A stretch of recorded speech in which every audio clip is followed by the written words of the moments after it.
Il n'y a pas eu vraiment de gros impacts. Donc, on a continué l'activité de chaque travailleur via le télétravail.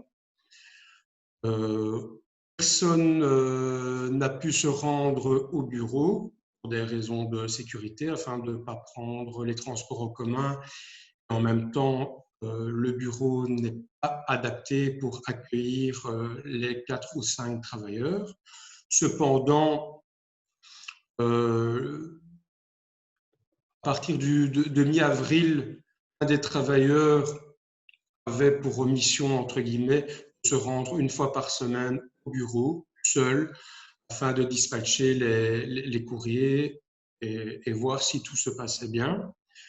Question budgétaire, il n'y a pas vraiment eu d'impact, mis à part le fait que les charges courantes, elles ont dû être honorées malgré que nous ne pouvions pas utiliser ou profiter de notre local et autres.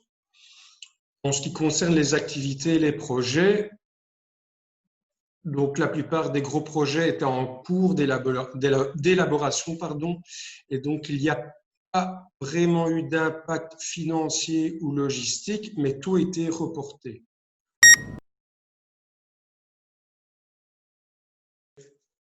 Très vite, en fait, même si ça a paru long, entre guillemets, au début du confinement et du télétravail, c'est qu'on a organisé plusieurs activités de manière numérique via les visioconférences.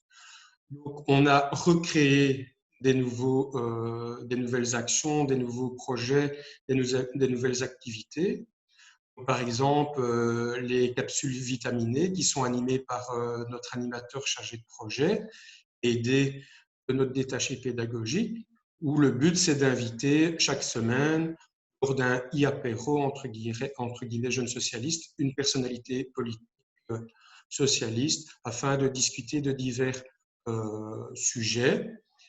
Mais ce n'est pas seulement un appel à participer à cette réunion, c'est aussi toute une préparation. Donc, il y avait des réunions en visioconférence pour préparer les questions avec les militants jeunes socialistes, avec nos jeunes, afin que ça se passe au mieux lors de cette visioconférence.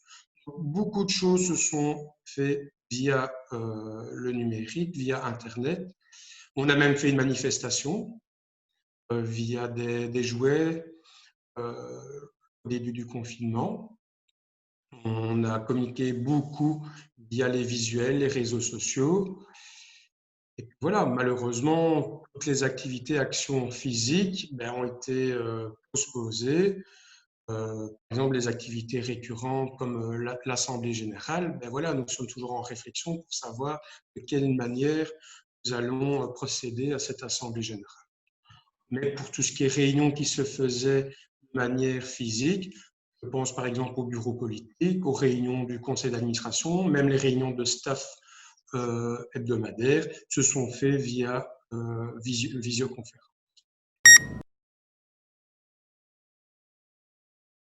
Bon, forcément, cette pandémie, voilà, c'est arrivé un peu comme un cheveu dans la soupe, et je ne vais pas attaquer quelconque personnalité politique de gauche ou de droite concernant la crise. Voilà, c'est arrivé, tout le monde a dû s'adapter, que ce soit le monde des entreprises, le monde des associations, le monde politique, la vie familiale, etc. On s'est quand même rendu compte, grâce, entre guillemets, on n'était rien tout seul. Donc, on avait besoin d'une solidarité, qu'on avait besoin plus d'humanité, de revaloriser certaines personnes, certaines professions. Donc, nous espérons qu'en sortant de la crise, on puisse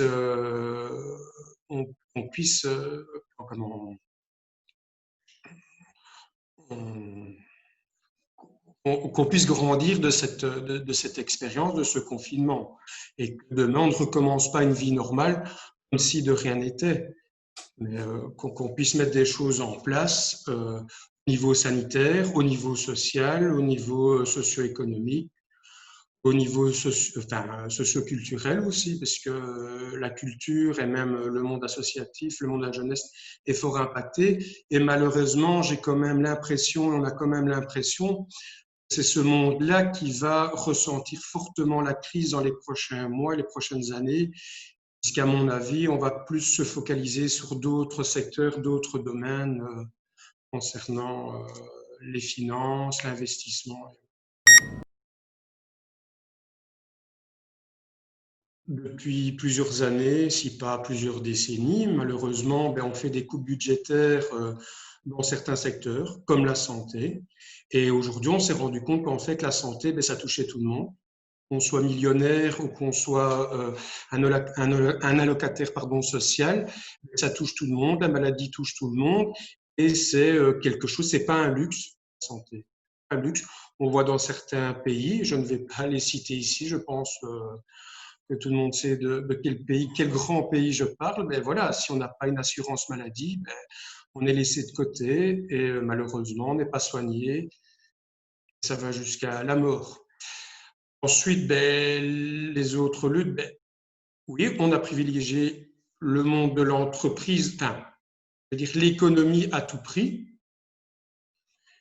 euh, en se disant que le plus important, c'est que les entreprises continuent à fonctionner, etc. Il faut faire du chiffre, sinon il va y avoir des faillites. C'est vrai. C'est vrai que ça apporte de l'emploi, mais en même temps, l'emploi, mais aussi la vie sociale ne tourne pas rien qu'autour de l'entreprise. On a bien vu s'il y a une centaine d'années d'ici, 150 ans d'ici, le monde ouvrier s'est battu pour avoir des loisirs, pour partir en vacances, pour avoir le dimanche comme repos. Ce n'est pas pour rien, ce n'est pas non plus un luxe. On le voit bien, ici, on est tous confinés. On peut dire, ah ben chouette, on fait du télétravail, on est chez soi. Non, ce n'est pas des vacances. On le voit bien qu'à un moment donné, psychologiquement, physiquement, eh ben on est touché et que la vie sociale, c'est-à-dire ne fût-ce qu'aller boire un verre avec des amis, aller au cinéma, aller voir un concert, rien que se balader dans un parc, ne fût-ce que se balader dans un parc, c'est important. Se changer les idées. On n'est pas des robots, on n'est pas des machines à travailler 7 jours sur 7, 24 heures sur 24, se lever, manger, aller dormir. Non, ça c'était l'époque de nos arrière-grands-parents, même de nos grands-parents, entre guillemets. Il y a eu des avancées sociales, il faut les garder. Je pense que maintenant, le monde néolibéral se rend compte le, que le capitalisme que nous connaissons est à bout de souffle et que ce n'est pas ça l'important, ce n'est pas ça qui va faire que nous allons avancer. Ce qui interpelle, c'est la surconsommation et alors notre manière de consommer. Alors, on a bien vu deux tendances. Comme tu le dis, ben, la première tendance, c'est que les gens ben, se sont dirigés plutôt vers l'économie locale, etc., en allant acheter son beurre et ses œufs à la ferme du coin ou en allant au petit magasin, à la petite épicerie du quartier. Ça, c'est très bien. Je pense que c'est vers cela qu'on doit se diriger. Mais malheureusement, on est tellement formaté à la surconsommation et à cette globalisation ambiante et le fait de produire à l'étranger à moindre coût, c'est que les gens, pour consommer local, pour aller à l'épicerie du coin, il a besoin d'argent parce que c'est cher, non pas à cause du producteur, non pas à cause de l'épicier, mais c'est la situation, c'est le système économique qui fait qu'ils sont plus chers d'aller dans une grande surface. Et je ne blâme pas parce que la grande surface, il y a des gens qui y travaillent et voilà, ça apporte de l'emploi. Mais on nous a tellement formaté à consommer, à surconsommer, et ça depuis ben, malheureusement les 30 glorieuses, suite à la Seconde Guerre mondiale, voilà, c'est que les gens ont eu un pouvoir d'achat qui est légitime pour pouvoir se nourrir, se loger, avoir des loisirs, mais on nous a fait croire on nous fait croire que consommer, eh ben, c'est montrer qu'on vit, quoi.